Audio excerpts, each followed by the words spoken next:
welcome to our podcast. Hannah, this isn't a podcast. You're crazy. Don't do this to me. Straight off the bat, don't do this to me.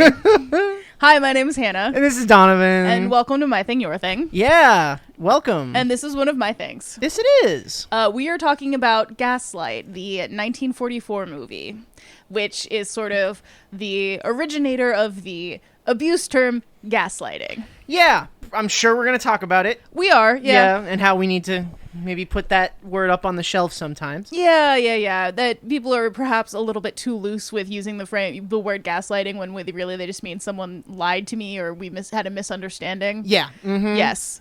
I don't like that. No, neither do I. What I do like is old movies. Yeah. I watched a lot of old movies growing up. I've talked before on this podcast about how me and my dad would be like watching Turner Classic Movies pretty often. They used to do this thing called Summer Under the Stars, where like every day they would have a marathon of movies with a specific person in it. Okay. And then, you know, when Blockbuster and other video renting program like places were still around, my dad and I would pretty often get like classic movies to watch together. Yeah. I really like classic movies. I think it's really fun watching like essentially foundational stuff for movie making. Yeah. And seeing how the art has developed over time. And I also oddly find it easier to pay attention to older movies sometimes. I will say that older movies tend to be, what's the word?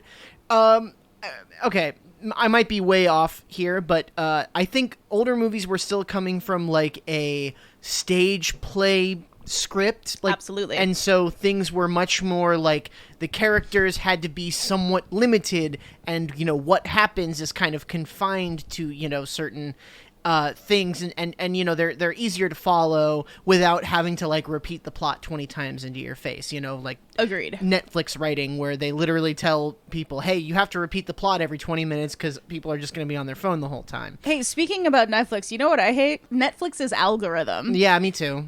So Netflix claims to offer like thousands of movies and TV shows, but every time I try to look for something to watch, I just see the same like dozen or so popular titles. Yeah. Just in my face all of the time.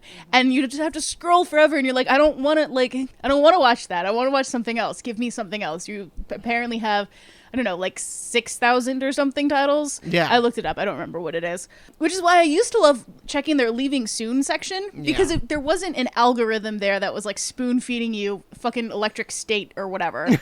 Like, it was just every movie or TV show that was about to be taken off of the platform sometime soon, oftentimes in like a straight up alphabetical list. Yeah. So, yeah. It also helped a lot with like decision fatigue. Like, if Still Magnolias is going to be taken off 2 weeks, will I be sad if I miss my chance to watch it? Yeah? Cool. Yeah. Decision made. Unfortunately, like all internet functions that allow a small modicum of personal choice, Netflix got rid of their leaving soon list. Yeah.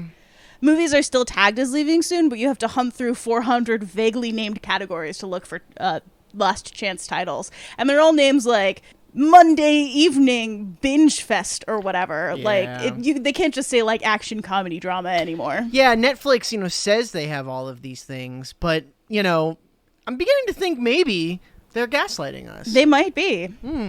Luckily, HBO still has my back. HBO still has a leaving soon list, and this is the only time that I'll ever say that. David Zaslav can eat shit. Yeah. But the HBO Last Chance list was how I first watched Gaslight. Oh. Because HBO has a lot of very classic movies. I was wondering where you were going with that. Yeah. Yeah. HBO has a lot of classic movies. Yeah. And they will cycle through them. And I super recommend, if you have an HBO subscription, to check their leaving soon list. And then, you know, see if there's anything on there that like, oh, I've never heard of this before, or like I've heard of this, but I have never seen it. You know, will I be sad if I miss this chance to watch it? Sure. Yeah, so I saw Gaslight on HBO's like Last Chance list, and I was like, oh wow, Gaslight. That's like where the term gaslighting comes from. I would genuinely like to watch that. And like that was the first time that I had seen this movie. Yeah, I'll be honest, like I've heard of the movie. I'm sort of vaguely aware of what it's about and you know, all that kind of stuff, but I've never seen it, and frankly I've never even like had a chance to see it. It's not. Sure. It's not like it's ever been like, do you want to watch Gaslight? And I've been like, yeah, no. Right. Or It's what, not like Casablanca or anything like I that. still haven't seen Oh Casablanca. yeah, you haven't seen Casablanca. Bad choice. Mine's bad. Yeah, no, it's funny. Chinatown? It's not Chinatown? I have also not seen Chinatown. Wow. See, it's weird because I've watched so many. I'm an old films buff too. Yeah. But I've got to be honest with you. Okay. This is not Donovan bragging. This is Donovan talking about a weakness of his earlier, younger self that has continued through to this day. It's really hard for me. Like, if you pitch me a film and it's like, hey, this is going to be a black and white crime drama from the 40s. Oh boy, like Donovan's like, you're gonna really have to reel me in with that, You don't want to watch The City and watch people run around trying to find a payphone to call people because no one has cell phones yet. See, yeah, no kidding. And it's like, it's not even that if I watched it I wouldn't enjoy it. I probably would. It's just that I don't know. It's hard for me to like want to go out of my way to watch it. I definitely understand that because like there are times when I'm like, man, I need to watch a black and white film from the 40s and feel sad, and who boy are we gonna feel sad? Hannah, yeah, are you okay? I'm good right now. I'm good. Probably. I've had the itch to watch Chernobyl for the 8th time.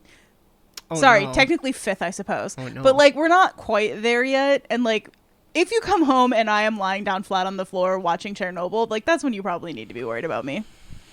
Anyway. Oh, boy. So Gaslight is a 1944 remake of a 1940 British movie, which itself is based on a 1938 play, all of the same name. Okay. So when you said, like, a lot of early movies were sort of, like, based on play scripts, this was based on a play script. Yeah. The play was written by Patrick Hamilton, who is a British playwright, and he also wrote the play Rope, which is the Hitchcock film. Yeah, Hitchcock film. So small changes were made between all 3 adaptions. I've not seen the British version, and I've certainly never seen the play version. Mm-hmm. But from what I can tell, they're fairly similar. Apparently, the British movie version is a lot closer to the play than the American version was. But like the biggest differences that I can see is that like in the play, they were like middle class, and then through adaptions, like this couple got like essentially more wealthy. Okay. So the original play has them in an apartment building, and this movie has them as a fairly like wealthy members of like society. Like yeah. the woman is like a debutante essentially.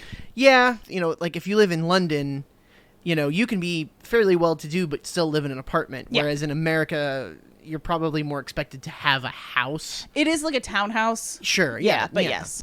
This movie is a stark depiction of abuse and manipulation, which is kind of surprising for the time. Yeah. Like, 1944, there are not a lot of, like, national level conversations about the sort of abuse that can be perpetuated against intimate partners, essentially. Fascinating. Yeah. I think that's very interesting. I'm looking forward to watching it. It's definitely one of those things that when you said, hey, Donovan, do you want to watch Gaslight? I was like, yes, but no. Like, that's gonna be rough. From what I remember, there are a couple of scenes that like watching it is like textbook abuse. Like yeah. you can see this and be like, wow, they wrote like psychology and sociology books like literally off of this scene. Mm-hmm. This movie has had enough of a cultural impact that the name itself has been added to the lexicon. Gaslighting is not typically a clinical term. No. Like, oftentimes it's not used in clinical settings because oftentimes, like, other more specific terms apply, Sure. manipulative abuse. As a term, it has been used colloquially so much that the meaning has become somewhat diluted. Yep. Your friend disagreeing with you or your coworker giving you the wrong information, intentionally or not, is not gaslighting. That's not, no. I saw recently, I was watching some dumb internet drama video, and like this girl, she was talking about like lip color, and they're like, her whole comment section was like, oh, this color looks really good on you, and she's like, I think that you guys are gaslighting me. They're not. They just disagree with you. No, I was on a subreddit recently where someone was arguing about whether or not a player in basketball was good at defense, and someone was just like, I'm tired of people trying to gaslight me about this player, and it's just sort of like, you guys need to have that word taken away. That's not what that means. There should be a level of intentionality if you're going to use gaslighting. This, I think, is also part of, not to get too high on my stupid ass soapbox, but I think this is also somewhat part of the problem with American culture today, is that we oftentimes inscribe intentionality and malice to other people's actions when a simple disagreement or even like not having correct information is like way more plausible. Someone stealing your spot is not because they're conspiring to make your day worse. They might have just not seen you in the parking lot. I think that collectively we all need to extend a little bit more grace to each other. This is why I love you, Hannah. Yeah. However, the act of gaslighting is defined by the American Psychological Association as follows: to manipulate another person into doubting their perceptions, experiences, or understanding of events. The term once referred to manipulation so extreme as to include mental illness or to justify its commitment of the gaslighted person into a psychiatric institution, but is now used more generally. Yeah. So if you're not, like, genuinely questioning whether or not things that you think are real, you're not being gaslighted. Yeah. Like, someone is probably just being a little bit shitty to you. That definition came from the Illinois Coalition Against Domestic Abuse, if you want to check my sources. This movie has a stacked cast that we will talk about more later, but I'm very excited to watch this with you.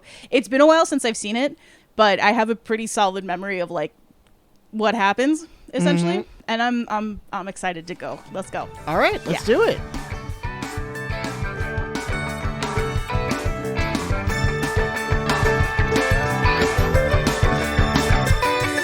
It's such a sunny day, such a sunny day, such a sunny day, away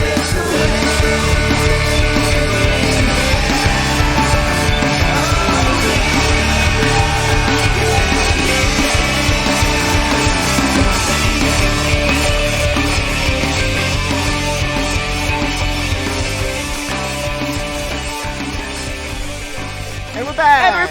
And we're back. Sorry, we started to have a really interesting conversation, and then we realized we weren't recording. Yeah, whoops. Yeah. We'll do our best to recreate that in a hot second. Yeah.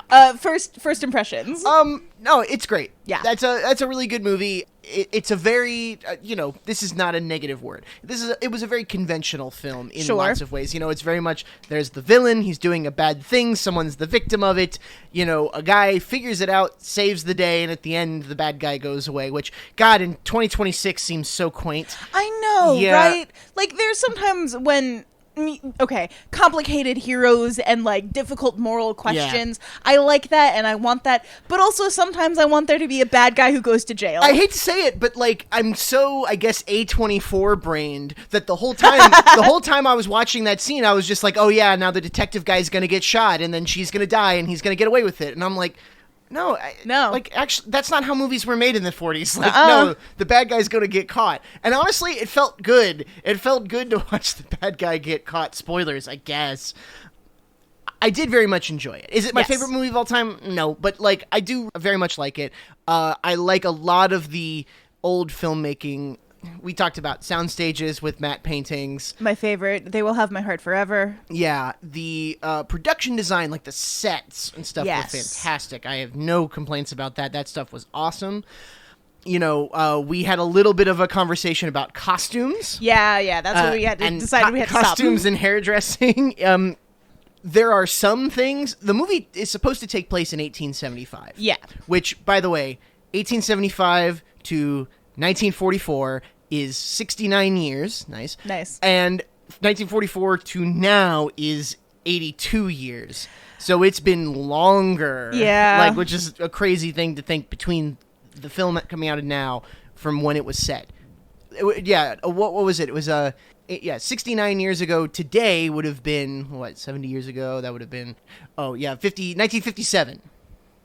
1957. So 1957 to now is the same amount of time as 1875 to 1944. Yeah. So if we made a movie today with, like, greasers and like, Buddy Holly, rock and roll, and Elvis, that's the time difference. Oh, I so desperately want someone to remake Gaslight, except it's like set in like the 1950s. You could very easily. You could. That. You I mean, so it would have to be. I don't know what the 1950s equivalent of the Gaslights would be. Yeah. But like it would have to be something different like that. Yeah. Probably something like, because a lot of wiring was still bad, so it probably would be like if he's like he like turns on some sort of big appliance somewhere and that that like dims the lights. I can that hear could happen. the television in the other room when I go in there. Yeah, it's yeah. not on.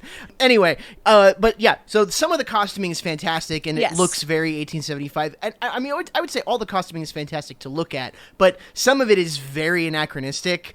The party, to me, that's a 1920s party. It's not an 1875 party.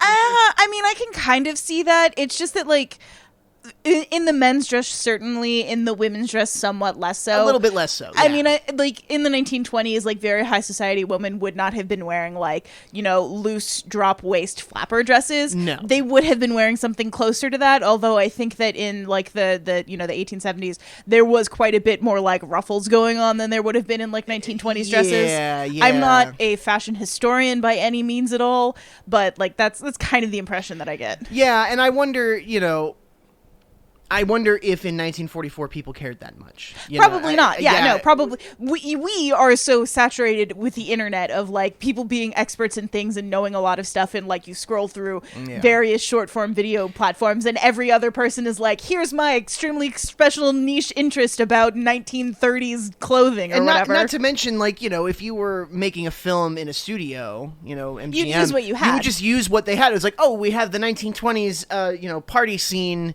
here for this movie, or maybe it would literally just have clothes left over from the 1920s because MGM existed back then. Yeah. We're just gonna have everybody who's in the movie wear that stuff. There is, talking about extremely special niche interest, there are a couple of, like, websites that will track dresses across movies, and like, here's this dress that was used, it was originally made for this movie, and then here are all the other times that this dress was used, because dresses are expensive.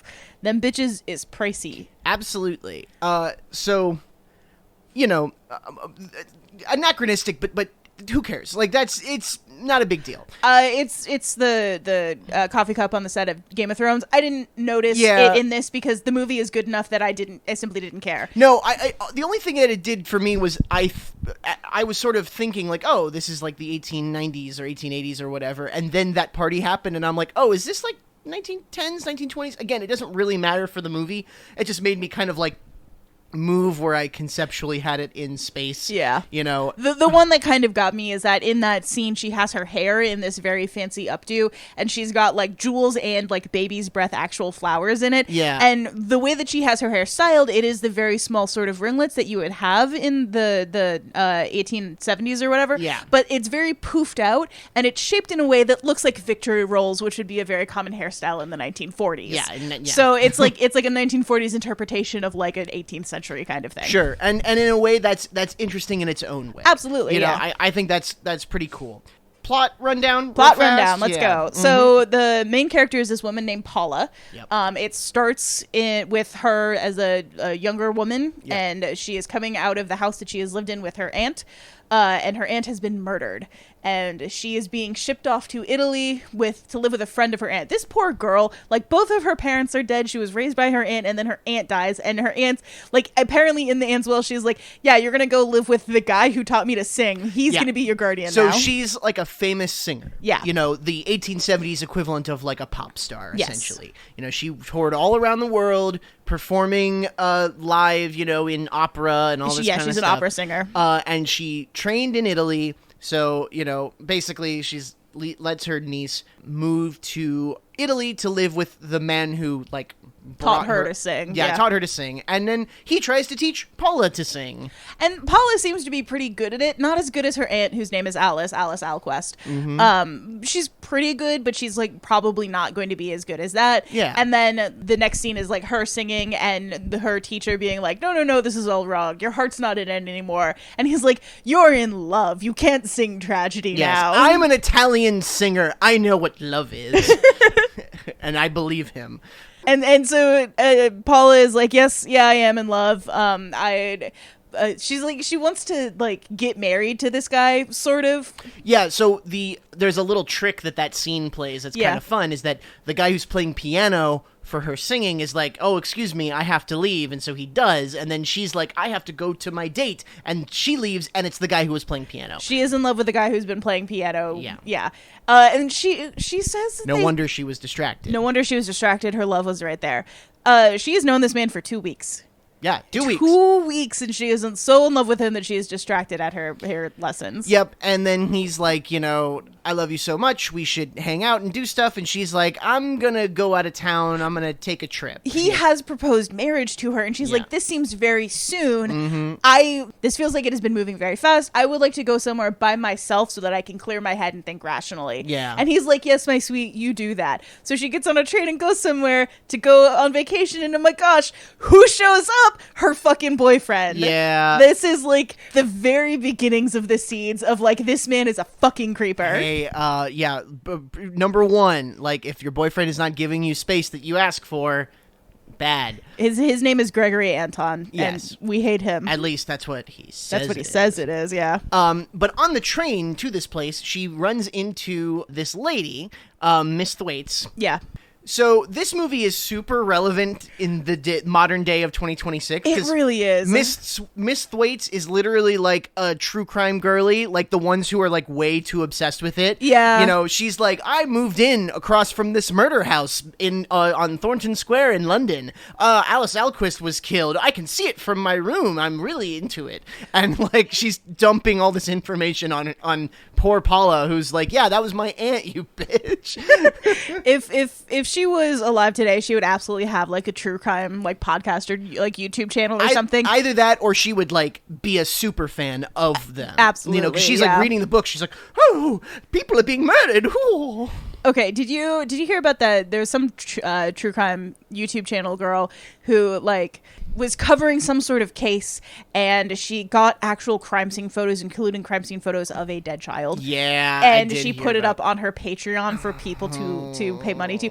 Yeah, Mrs. Thwaites either would be her or would have paid her money. Yeah, to no, see she those.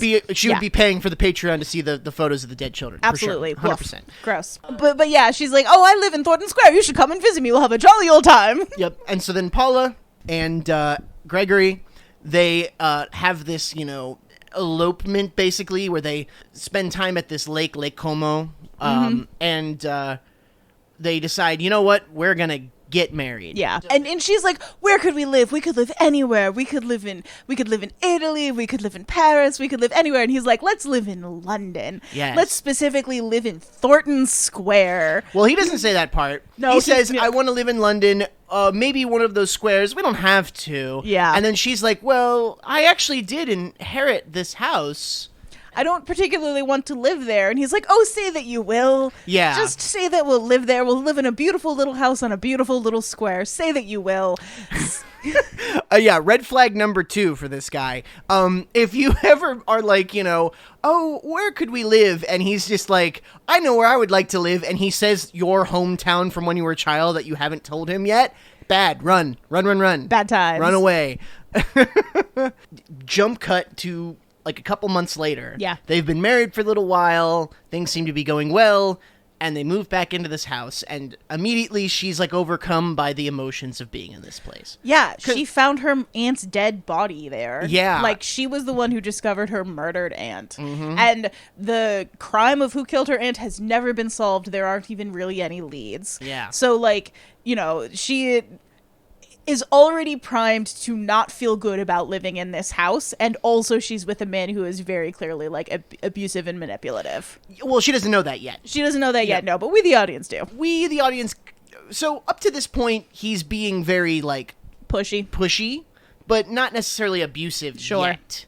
It is when she gets to the house. I don't know, I would call saying, hey, I want some space away from you, and then showing up where you are, I'd call that like Yes. Yeah. I don't disagree with you. I think, in a different movie, that would be a loving, like you could totally see a romantic comedy where someone does that and people would be like, oh, it's so sweet. It's so sweet that you did that. Let's get together. Yeah. I do think it's creepy and gross when they do that in romantic comedies too. And to be fair, like the tide is turning on that sort of thing. No, but yeah. For 1944? But for 1944, super absolutely. Progressive film. Yeah. Anyway, basically, while they're sort of looking through her aunt's things, she mentions like a glove where she kept the one glove, but the other pair was given to an admirer that she never spoke about.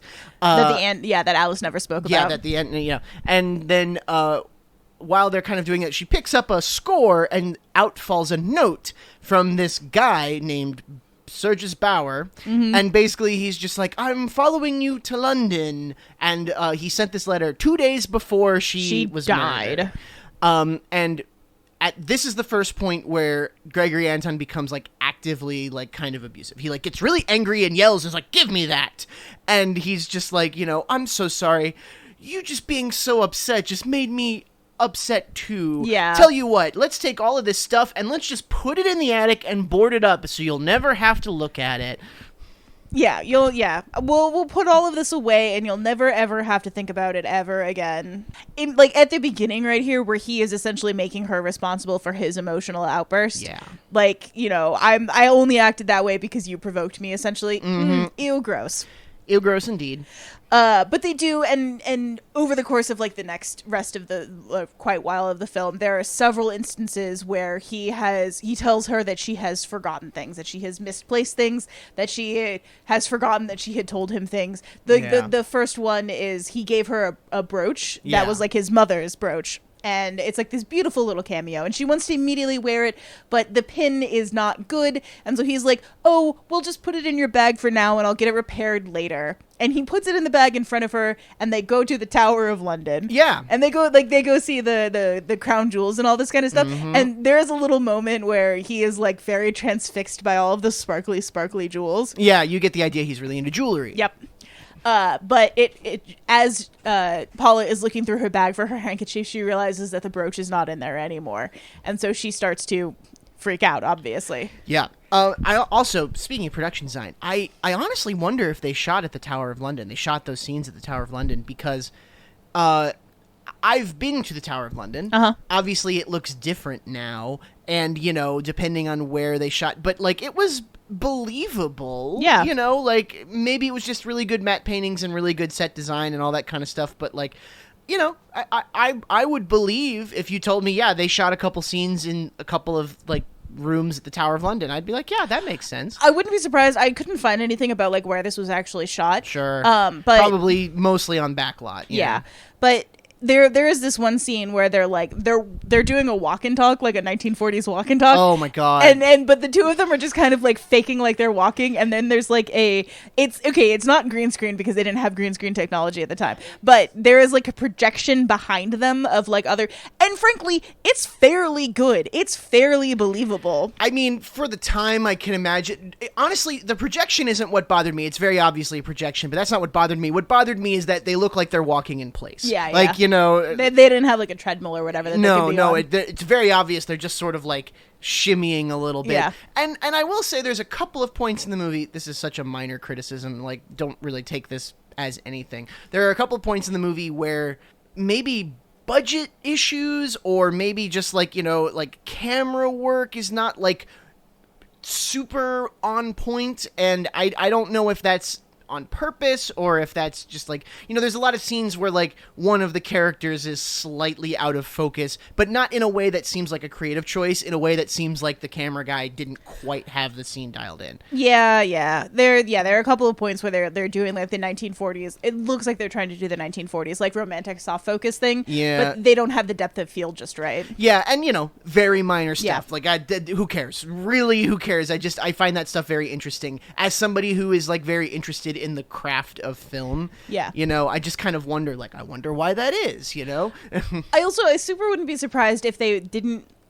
film directly at the Tower of London because they had those three ravens there. They're like, okay, in order to like believably be this, we also have to have just like three ravens. By the way, great touch Fantastic. to have the scene at the Tower of London. You have like the little castle and you have people walking around and then you have three ravens on the ground.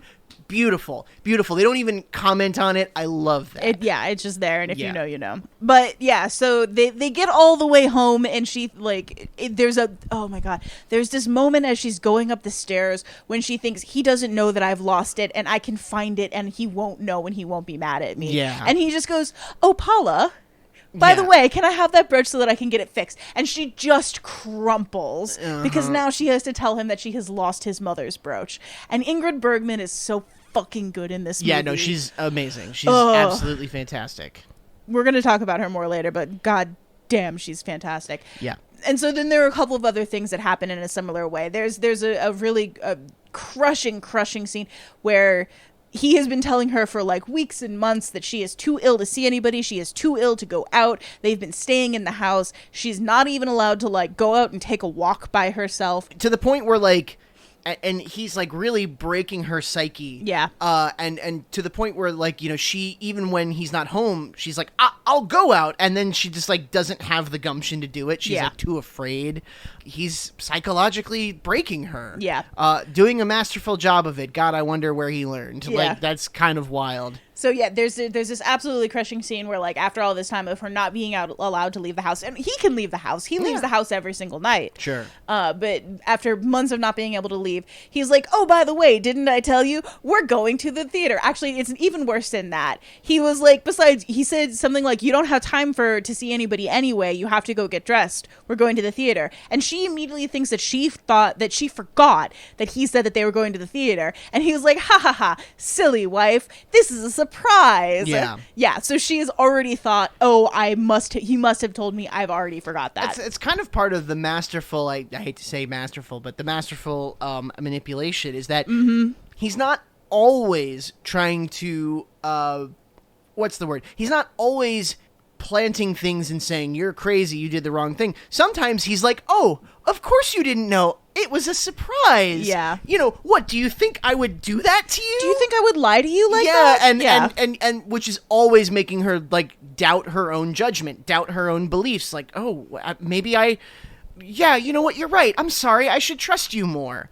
Yeah. And so then she's like, "Oh, I'm so happy." And he starts like playing this piano, and she's like dancing around the room and like singing a little song about how happy she is. Singing without moving her mouth. Whatever. But yeah, so she's like so excited that she gets to leave the house that he's playing. And then all of a sudden he stops playing and he's looking in the corner of a room and there is a picture missing. And he's like, "Why did you take the picture off the wall?" And she's like, "I didn't take the picture off the wall." And it devolves. She goes from being so elated that she finally gets to leave the house to being once again completely crushed. And he is just saying like, "Nobody else took this painting off the wall. I didn't." He makes one of the maids kiss the Bible that she didn't take the painting off of the wall. And poor Paula is just like, "I didn't do it. I didn't." Like, she runs over and she kisses the Bible. And then, like, as she's going upstairs, she just, like, glances to the side and pulls the painting out from behind a statue. And she says, "I only thought to look there because that's where it was the last 2 times that it came down." So this is at least the 3rd time that he has done this to her. Yeah. Which is also another really good thing that, like, the movie like tells you essentially without like showing you every single time that there are multiple instances. There must be one every single day of him gaslighting her, saying, "You forgot that this happened. Yeah. You don't remember reality the correct way." Yeah, and you know, I think the movie is smart to not give us a specific time frame that this stuff is happening. Yeah, it's like, like, sort of happening over a period of time. It's like, you know, "Oh, they've been in there for 3 months. Oh, we haven't even seen hide nor hair of her first 2 weeks," or anything like that. Yeah, it's sort of like you get the idea that they've been together and married in this house for less than a year. Yeah. But close to, but less than. Yeah, exactly. You know, you're kind of not totally sure, but it doesn't really matter. You know, they're sort of, because if you thought about it too carefully, it wouldn't make any sense. But if you kind of leave it vague, it works. Yeah. So this is now where we have to get to explaining the actual gaslight part. Mm-hmm. So every night she goes up to go to bed and he leaves to go work somewhere because he's a quote unquote composer. Yeah. And every single night the gas lights dim a little bit. Mm-hmm. So for if you don't know, before we had electricity, oftentimes people had gas lights in their house. Lights that it was literally just like a gas burner on a stove, more or less, on the wall. And you opened the gas and you lit a match and you started burning the gas. And that's how you had light in your house. Yep. And the way that it worked is that there was only so much gas that could be like go into the house in the pipes at a time. Yep. So if someone turned on a light in a different rooms, it would oftentimes make the gases or the lights dim a little bit. Yeah. So every night, the light in her room the gaslight is dimming a little bit. Mm-hmm. And she's asking, "Oh, did you turn on the lights?" to the maids, and the maids are like, "No, we didn't do it. I didn't do anything. I'm the only person who's been in this house, and it wasn't me." So she's starting to believe that she is imagining the gaslights themselves dimming. Mm-hmm. And then along with this dimming in the gaslight, she's also hearing noises upstairs. And so there's like, footsteps and rustling and clonking and all sorts of stuff. Yeah. And so she's thinking that she is also imagining that, because oftentimes the only person with her in the evening is the cook, Elizabeth, who's partially deaf. Yes. So if there were something going on up there, Elizabeth can't hear it. Mm-hmm. So that is the actual origin of the gaslight. Yes. Is that everybody is telling her that, like, there's nothing wrong with it, that it must just be either a figment of her imagination, like no one else was turning the lights on, you must be imagining it. Yeah, and, you get the idea that her husband, he hired a cook who's partially deaf, and he hired a maid who's sort of, like, not very attentive, kind of ill-tempered a little bit. Yeah. And I also think impotent is how. Yes, impertinent. Yeah. That's how what's her face. And she's like, meeting with men, in the evenings and things like that. And that's sort of like, those are the two kinds of people who would not be corroborating her stories, because they're not the kind of people who would be, conscientious about that sort of thing. And you get the idea that he did that on purpose. Yeah. Speaking of the maids, and we'll get to the fact that the younger maid is Angela Lansbury in a second, but yeah, it's really cool. It's Angela Lansbury. It's really cool. It's Angela Lansbury. But there's one moment where like, oh gosh, no, yes. So sorry, I got lost for a second. So, oh Hannah, you're always forgetting things. Oh, shut up, Donovan. This movie is like literally actually a nightmare for me. Yeah, like, no, Hannah, it's a nightmare for me, and I can only imagine it's worse for you. Anyway. Oh no, your boyfriend's a musician. Oh no. Okay, so anyway, like, Paula already does not like this, the young maid. Nancy is her name. Yeah, yes. Nancy. Angela Lansbury, Nancy. She already kind of doesn't like this young maid. And so, like, there's this one afternoon where, like, it's a little bit cold, so she wants to put a little bit more, like, coal on the fire. And she's just going to do it, and Anton is asleep in the chair. And as she reaches over, Anton wakes up and is like, well... He, like, kind of berates her a little bit for, like, waking her up and, like, well, I can't go to sleep now that you're making so much noise. Why are you doing this yourself? Call for a maid to do it. Yeah. And she's like, oh, I don't want to bother her. And then he's like, no, call for a maid to do this. And so she goes over and rings the bell, and Nancy comes up, and he's like, well, go on, tell her what you want. And she's like, I didn't want this. Yeah. Mm-hmm. And she's just like, could you put some more coal on the fire for me, please? So Nancy goes over to the fire to put more coal on it. And Anton is standing right there. And he says something to her about, like, a little trick that she plays, much like her complexion. Perhaps you could give some tips to my wife. She's looking quite pale. Yeah. Like, driving a wedge between the women in the house. Driving a wedge between the women of the house, complimenting one woman by putting another woman down, and also making your wife feel insecure. Goddamn, a hat trick. Holy fuck. Yeah. So while all of this is going on, there's a guy. Yeah. So when they were at the Tower of London, there's this guy who saw Paula and was just like, she looks exactly like Alice Alquist. When I was a kid, I saw her in concert, and I met her afterwards, and I was a big fan, and she looks exactly like her, and I've always just kind of, remembered that case and how she got murdered. And he's now a detective for Scotland Yard. Yep. So he goes back to Scotland Yard and he digs up all of the case files about Alice Alquist's murder, because he's like, I gotta look at this. And his boss is like, this is a cold case. It's deader than dead. No one will ever find it. No one ever found out about the jewels. And he's like, jewels? What jewels? And the guy's like, well, the jewels were from a very important... well-to-do person, probably some noble who slept with her, and so they kept that on the down low. The jewels are so famous that anybody who could find them wouldn't be able to sell them anyway, because people would know that that's what they were. Yeah, exactly. This guy is like convinced. He's like, okay, it's weird that she showed up and then he's there.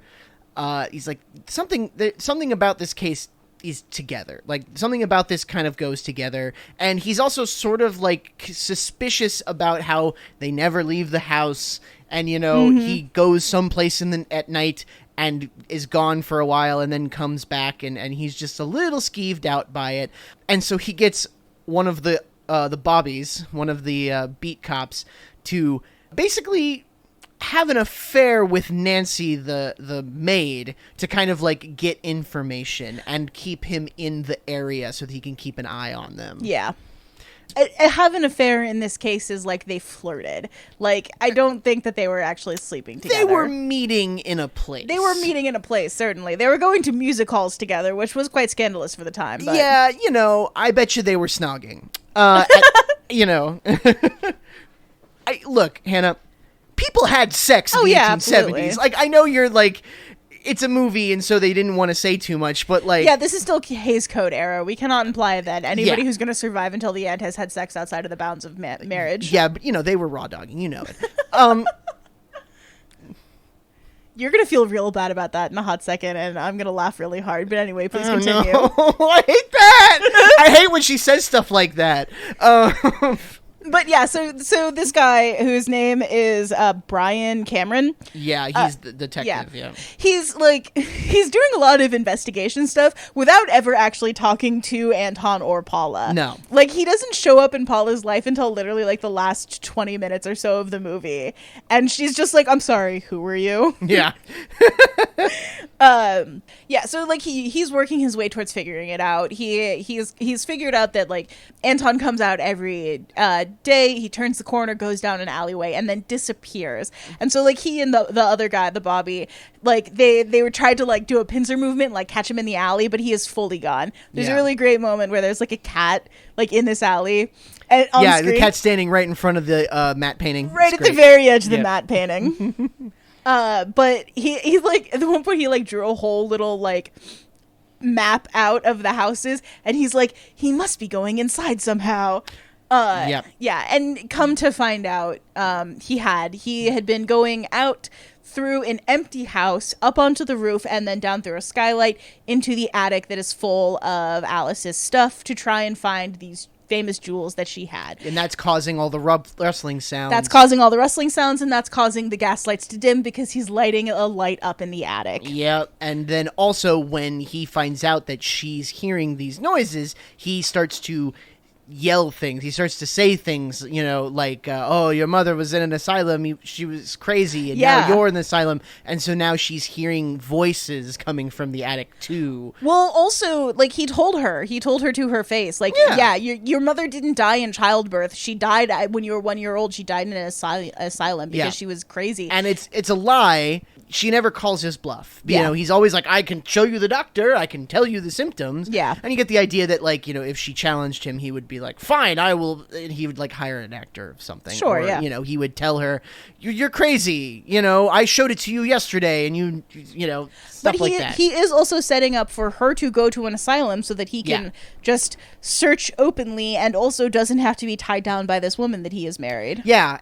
He seems to be making passes at Nancy, too, a little bit. He absolutely is, yeah, yes. Because, like, he's like, hey, the lady of the house is going to be out of town for a little bit. Maybe you and I can spend some time together, Yeah, she, like, tries to invite him to a musical, and he's like, oh, that would be lovely some night. Yeah, I would love to maybe do that sometime, maybe, please. And then the Williams, the police officer who's working with the detective, Cameron, he's just like, hey, I noticed that guy is coming with dust. And so Cameron figures out, like, oh, yeah, he must be coming down. He must be up in the attic. And then he makes his way into the house and tells Paula everything that happened. And at first she's like, no, it's impossible. That can't be right. And he's like telling her everything. And then he breaks into Anton's desk where he's got his revolver, but his revolver isn't there, so he must have it on him. And she finds the letter that said, basically that Sergius Bauer was, going to be in town 2 days before Alice's murder. And then he's like, that handwriting is the same as this handwriting from your husband that you wouldn't be at this party that I was at.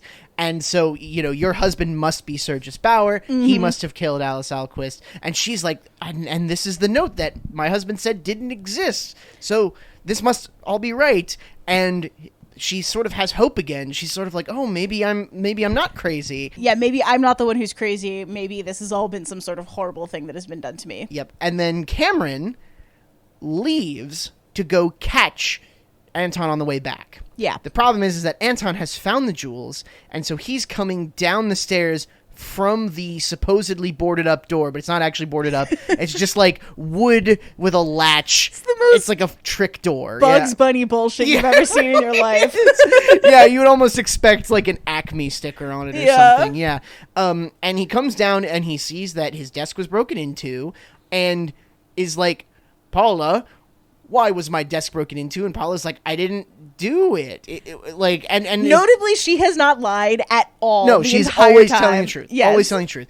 And she's like, Elizabeth, Elizabeth being the cook, it's like, Elizabeth, let a man in. And Cameron basically told Elizabeth, like, hey, like, care about the welfare of, Paula tonight, because that's the most important thing. Yeah. And so Elizabeth lies. She thinks that it will protect Paula. Yes. And she's probably right. She's probably hoping that, like, this will just be another thing where, like, he thinks that, like, she's gone crazy and he'll just send her to her room and then everything will be okay and the policeman will come back. Exactly, because if Elizabeth, if Anton thinks that, Paula's onto him, like, who knows what he'll do. Yeah, but if Paula and Elizabeth both might be in danger. But if Anton just thinks that, she's crazy, he's probably just gonna, like, put her to bed or whatever. But now Paula is once again going through this, like, am I crazy? Like, did this actually happen? Did I dream this whole thing? Yeah. Did the man who come in here, was that not real? Was I making this whole thing up? And she's finally kind of accepting she is crazy. And then Cameron walks back in. Yes.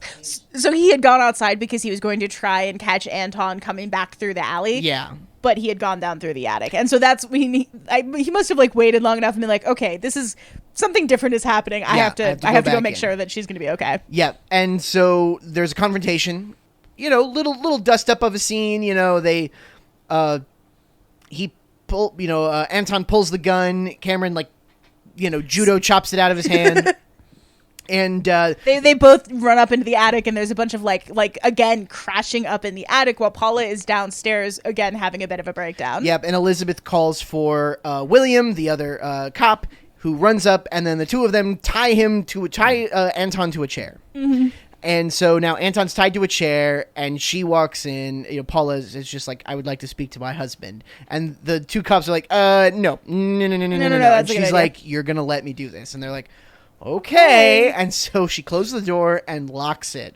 And there's a very cathartic scene where she's having the conversation with Anton. Anton is like, there's a knife over there in the drawer. Just grab it and cut me loose and I'll escape and we'll be together forever and I'll love you so much.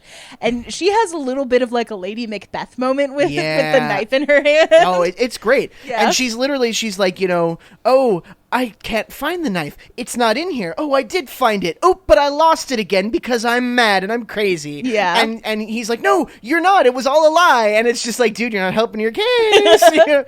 And she's just like, if I had known, if you had told me, I could have pitied you and protected you. But no, I'm a mad woman. I'm going to betray you. And for a minute, you think she's going to like stab him. Yeah. But eventually she just calls the cops back in and she's like, take him away. And it's like, it's a really good scene. It's a fantastic monologue. Yeah. There's been a bit of a thing recently where like drag queens will do like very like dramatic and kind of camp monologues, and I really hope that somebody picks this one up and does it. It has to have been done because it's so good. There has to be a Paula Anton themed drag queen out there somewhere. I hope so. A Gaslight, I don't know. Yeah, it's really good. There are a couple of very specific quotes that I want to say really quickly from Anton before we dip out of here. Every time he talks, it makes your skin crawl. Yeah, there's one point where he says to her, "It hurts me when you're ill and fanciful." Yeah, you feeling bad makes me feel bad, and that should make you feel worse. Oh God. And then this is when he was like, no, I wanted to surprise you. We're going to the theater. He said, and you thought I was being cruel to you, keeping you away from people and making you a prisoner. And then he did. Yeah, he's been doing that. He has been doing that. You thought I was doing that, you idiot. I'm going to screech like a Nazgul.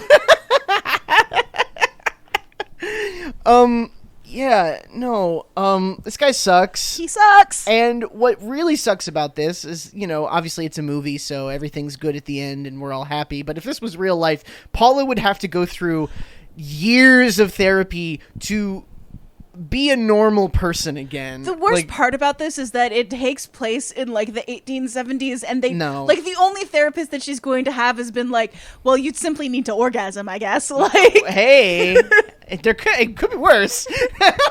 Either that or like you are crazy and we have to put you in a mental hospital. Here's a bunch of, I don't know, laudanum. I mean, knowing this Take guy... some mercury about it. Knowing this guy, it would probably be the first time for her. Yeah. Just saying. Yeah, exactly. They're going to basically be like, you got ghosts in your blood, do cocaine about it. Yeah. Take some laudanum to go to sleep. Have you heard about this wonderful new drug, heroin? Yeah, they're about 30 years away from heroin. Fair. But, just... Oh my fucking God. Yeah. This movie is great. I highly recommend you watch it. We rented it on YouTube for $4. Like, yeah, have a great classic movie night with your friends and watch it. Highly recommend. I definitely recommend it. Sometimes you just need to watch movies like this. Yeah. You kind of just do. You need to watch a movie that's a play. Also, you should go see plays. Yeah. So I want to talk a little bit about the cast. First up is Ingrid Bergman. Yeah. What a delight. What a fantastic actress. This was fairly early in her career. Yes. So she's kind of just one of those queens of classic movies. Yep. She was born in Stockholm, Sweden, but spent a lot of time in Germany. And you can kind of tell that in her accent, she's got a sort of like European-y accent. Yeah, they talk about how they're a quote-unquote foreign couple, and they're both sort of like vaguely continental European. Yeah. Yeah. So she spent a lot of time in Germany because that's where her dad is from. Yes. Her dad wanted her to be an opera singer, and he had her training there. That's why she was a good singer. Yeah, but she had a lot more talent for acting. Sure. And I think that he was a photographer, and she said something about like her being the most photographed child in all of Germany. And entirely possible. She acted in a few movies in Sweden and had her breakthrough role in Hollywood in a movie named Intermezzo, A Love Story. Mm-hmm. And then from there, her career took off. She was in Casablanca. She was in For Whom the Bell Tolls, Joan of Arc. She made 3 movies with Hitchcock, Notorious, Spellbound, and Under Capricorn. Mm-hmm. She won her first Academy Award for this movie because her performance was just that damn good. Yeah, she won Best Actress, right? Yeah. Mm-hmm. She was the youngest performer to win a Triple Crown, which is an Academy Award, a Primetime Emmy, and a Tony. Damn. Yeah. Yeah, not going to get a PGOT, not going to get a Pulitzer. No. Or a Grammy. Oh, she could have gotten a Grammy. She could have gotten a Grammy. 4 years after this movie came out, Bergman was at the height of her career, and she wrote to Roberto Rossellini and said, I want to be in a movie with you. Donovan, hold on to your butt. This is a wild story. Okay. She wanted to make a movie with him. So together they started a collaboration that would turn into one of the most famous and scandalous love stories of the time, and produced a movie that gave name to one of your favorite foods, Stromboli. Yeah. Terra del Dio. Yeah, the movie's, the Stromboli. Yeah. Oh, Italian Realism. That's a great movie. Yeah. Yeah. Yeah, they made that together. They fell in love while they were doing it. They had this huge affair. She had a child with him. They were both married to other people. Yeah. Yeah, it was like this huge scandal. Apparently, there were a bunch of people in Sweden who were like, she's bringing down the national image of Sweden. How dare she? I'm sorry, what? Yeah. They did eventually, like, I think that they did get married to, like, they both divorced and then got married to each other and then divorced from each other, and then she married somebody else at some point. But yeah, they had a kid together. I just thought it was very funny that she was in Stromboli, Terra di Dio. But yeah, she was so good in this movie. Very young and so good. Okay, this is probably not something that you would know, or maybe you would. Is Ingrid Bergman in any way related to Ingmar Bergman? Like, I don't know. Because they're both Swedish. They were both born around the same time, I think. I don't think they're directly related. Like, they're not, like, brother and sister or anything like that. But maybe they're cousins or something. Like, it just seems really odd that there would be 2 people from Sweden named Bergman with the very similar first name who are both famous in film who were around the same time.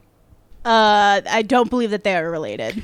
How? He was, however, married to a different woman who was also named Ingrid. So there is a second Ingrid Bergman. A different Ingrid Bergman. God. Yeah. There are only 7 names in the entire world. Yeah, you're not wrong.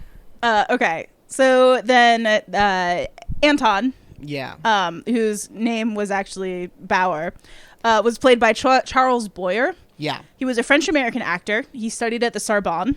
He started acting at the Sorbonne and acted in quite a few French and American movies. And he was mostly known for acting in like dramatic and romantic roles. Yeah. He was kind of like, he had a bit of a like lover boy sort of character that he would do. Which is probably why he was such a good choice for this movie. Yes. He played opposite Marlene Dietrich in the Garden of Allah. And he was Napoleon in a movie named Conquest. Oh, yeah, okay. And he was in a movie named Algiers with Hedy Lamarr. And apparently his depiction of the main character of this was a character named Pepe Le Moco. And Pepe Le Moco became the inspiration for Pepe Le Pew. Yeah, okay. Yeah, no, because he was a lover boy. Because he was a lover boy, okay. yeah. No, that makes sense. Yep. Yeah, boy, we've got some interesting ones. Can I mention one, too? Yeah. He was in the 1967 Casino Royale James Bond movie. Oh, yeah. Yeah, the one that was not an official James Bond movie. Not an official James Bond movie. Yeah, he was in that. Nice. Mm-hmm. Just bringing it back. It all comes back. Yeah. It eventually all circles back around to James Bond. Yeah, it kind of does. It's like 6 degrees of James Bond or whatever. I mean, when there are like 30 movies, like, and millions of people have like worked on them over the years, there's no way to not be in some way. The officer, Brian, was played by an actor named Joseph Cotton. Yes. He started out as a stage actor where he met and became friends with Orson Welles. Yes. And he was eventually cast as Kane's best friend, Jedediah Leland, in Citizen Kane. Another movie I haven't seen. Really? You haven't? No. It's funny because I've seen... It's wild because there are absolutely classic movies that I have seen, but like 30s, 40s... I kind of skipped it. I watched a lot of stuff from like the 20s. I could have sworn you went and saw it when it was at the Ohio Theater, but that might have been me and my dad. It probably was. The only two I've seen at the Ohio Theater, we saw Metropolis together, and we saw Dial M for Murder. That time that the sound was really bad. By the way, another movie based on a play. Yeah. He was also in a lot of classic noir films. He was in The Third Man. He was also in Under Capricorn with Bergman. Yep. He was in a bunch of stuff working right up through the 80s. He was in a lot of episodic stuff, a lot of television stuff, and he apparently said, "I was in a lot of junk. I get nervous when I don't work." Yep. And his final film was the famous flop Heaven's Gate. I was going to bring that up. He starred in the famously over-budget Heaven's Gate. Yeah. Good God. Yeah. So the maid, Nancy, was played by Angela Lansbury. This is her film acting debut. Yeah. She had been in like play stuff, but mostly she had been a singer. She had been like a singer in a nightclub before this. Mm-hmm. You remember when I said you're going to feel bad in a hot second? Oh, God. She was only 17 when they made this movie. Yeah. She had to have a social worker with her on set. Really? Yeah. Oh, God. So previously she had apparently lied about her age to sing in a nightclub. So she was singing when she was 16. Oh. And then she made this movie when she was 17. That child was 17. Yeah. That's wild. But she, again, amazingly like talented and vociferous actor. She was in The Manchurian Candidate. She was in Bed Knobs and Broomsticks. You probably know her from Murder, She Wrote. Murder, She Wrote is kind of the classic thing that everybody remembers her from. If you don't know her from that, you know her as Mrs. Potts from Beauty and the Beast. Yeah, no kidding. And she was also formerly on the pod as the voice of Mommy Fortuna in The Last Unicorn. Oh, yeah. Yeah. That was her, wasn't it? Fuck, I forgot about that. Man, everything comes back around. Also, she was in The Amorous Adventures of Moll Flanders, which was the movie that Terrence Young directed instead of doing James Bond that one time. Oops. Oh, hey, we're back here again. Yeah, hey, we're back in James Bond again. The other one that is very quite interesting is that Miss Thwaites was played by Dame May Whitley. Dame May Whitty was largely a stage actor. In 1922, she played Mrs. Bennet in Pride and Prejudice in front of the Queen. She was one of the first 2 women to be awarded the Order of the British Empire, making her Dame May Whitley. Hell yeah. Yeah. Whitty. Whitty, sorry. I don't know why I keep doing that. She was one of the first 2 women to be awarded the Order of the British Empire, making her Dame May Whitty. Very cool. The first Hollywood movie she was in was Night Must Fall, for which she got an Oscar nom. Once again, the first movie that she was in, she got an Oscar nom. Can I just say, too, she was born before movies were a thing. Yeah. Like... And just, she's on in front of the camera, like, just as if it's the most natural thing in the world.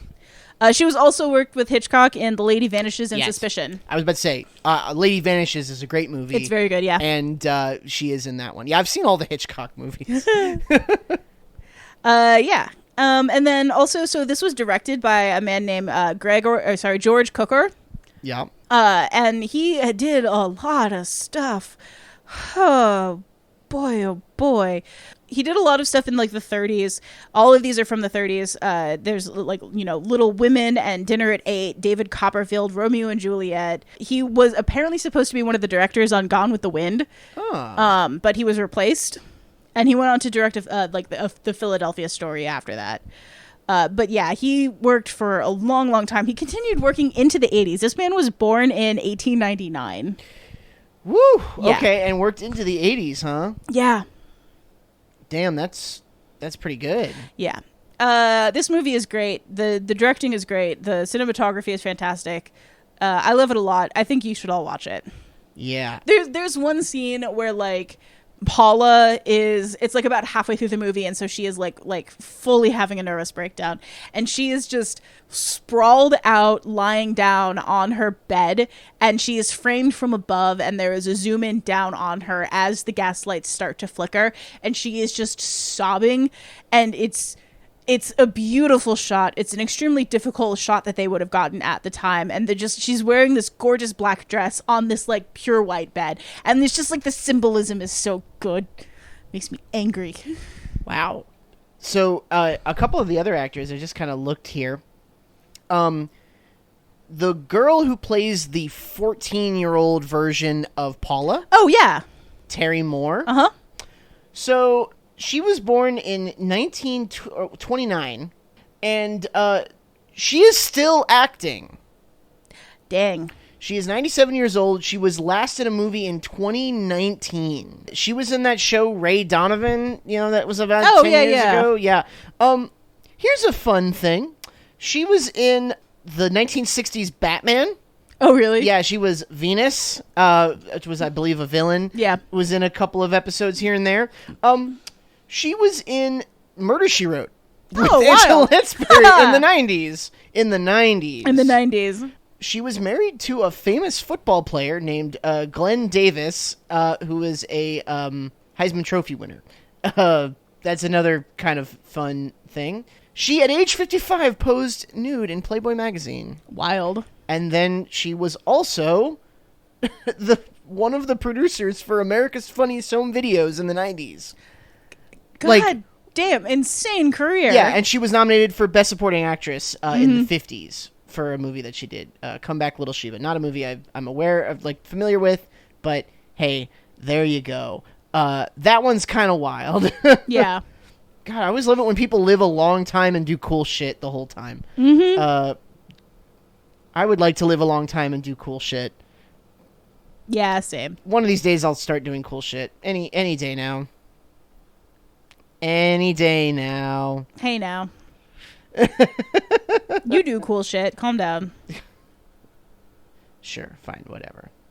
I did really enjoy this movie, and it's definitely a classic. It's isn't it in the the Library of Congress as an important film or something like that? Yes, I believe that it is. I mean, at this point, it spawned a very a whole big thing, gaslighting, and to kind of go to our point earlier, gaslighting is a very specific thing. Gaslighting is when you are making somebody doubt their mind, their thoughts, their reality, and make them think that they're going crazy, make them feel like they can't trust their own judgment and perception.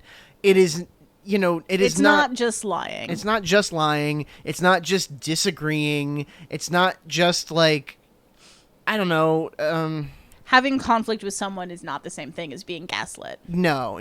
I think that's probably the thing that frustrates me the most. Like, if somebody says someone is lying to them and they're saying they're gaslighting me, that's wrong, but at least it's like, yeah, I mean, they are lying, they're being a jerk. Like, that's not okay. But, like, sometimes you see it just when people are, like, you know, they disagree. Yeah. It's just like, oh, why are you trying to gaslight me about this? It's just like, no, they just disagree with you. They just have a different opinion about it. Yeah, it's frustrating, and I'm not trying to be the grammar police here. I'm not trying to be the, like, you know, definition police here, but when you start using a word so much and in ways that doesn't make sense to the original meaning, you're making it harder to describe ideas. Yeah. You're making it, you know, it's like a word has a definition. I'm not saying that definitions of words can't evolve. I'm not saying that a language can't evolve and can't be alive and stuff. That's not what I'm saying. But it's like gaslight meant a very specific thing. And I think that's like an important thing to create a word for. Yes. And when you use that word to mean other things, you sort of like weaken that word. You sort of weaken the ability to point at gaslighting and go, that's gaslighting, yes, by applying it to all these other things. Exactly. Yeah. That's just me. And I agree with you. And I think that everybody should watch this movie and then maybe think a little bit harder about when they're going to use the term gaslighting. Yeah. And also, don't get married after 3 weeks of knowing somebody. Oh my God, that's Holy like the biggest thing. Don't do that. Shit, Jesus my Christ, guys. that's such a bad idea. I know this was the 1940s and that was the 1870s or whatever. It was very different back then, but like fucking Christ.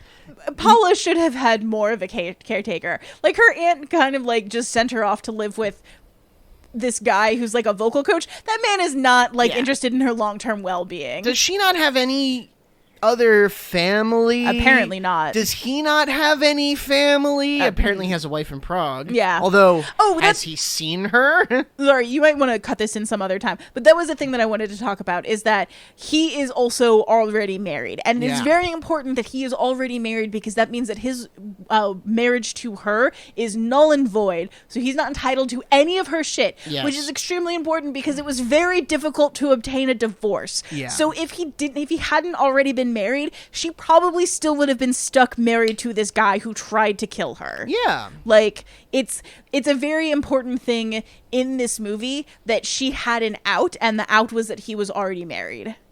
And that's no fault divorce is good, goddammit. Yeah, anybody trying to get rid of no fault divorce, you suck, and I fucking hate you. Same. And I hope you die. Sorry, sometimes I just get angry. Yeah, that's fair. Sometimes I just get really angry, and Hannah, you make me feel that way, and that means it's your fault. I don't actually gaslight my girlfriend. Honestly, she's too smart. She's too smart and has too good of, like, people in her life to have somebody that is sort of the other tragedy, is that Paula doesn't have anybody else that she can rely on, because like in some alternate like parallel universe where you are a bad person and you are trying to gaslight me, I would go talk to my dad and sister and they'd be like, no, that's insane. You need to break up with that guy. I would expect your friend to show up to my house and kick my ass. Like I would expect that. I would know. So like the fact that she is, because this alone, essentially. Yeah, alone. That's another like abuser tactic, is that he's not allowing her to go see anybody. She does not have any other friends. She doesn't have any other outside perspective on her life except for the people who he pays their wages. Yep. And if Miss Thwaites had been a little less Cuckoo Banana Pants, like maybe she would have confided in Miss Thwaites and had a friend there. But no, and that's also why he was isolating her. Man, this is like, okay. Textbook. It is textbook. Guys, you should see Gaslight, because it's important to, like, as a film and culturally, and to understand the tactics of manipulation. If any of you out there think, oh, I should learn some of these tactics of manipulation, don't fucking watch Gaslight. Yeah, don't do that. There's some really good tips in there. Don't fucking do it. Well, I think that's it for now. Yeah. I have been Donovan. I've been Hannah. We gotta watch something silly and funny now. Yeah, we gotta put something on that's, like, not depressing. Did I give you a headache? No. Oh, thank God. No, you didn't. Good. Thank you. Yeah. All right. Well, goodbye, y'all. Be safe out there. Toodaloo. Yeah, and don't marry people after 3 weeks. God, 3 weeks. Come on, guys.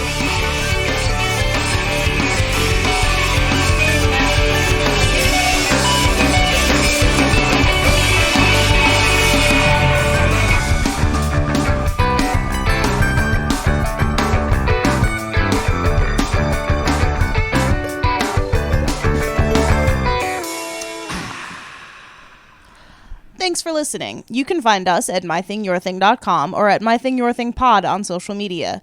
Thanks to RK Maroon for letting us use their song Macaroni Art from the EP You Can't Eat Horses. You can get it at rkmaroon.bandcamp.com. If you have a thing you think we should talk about, email us at mythingyourthingpod@gmail.com, and maybe that could be our thing.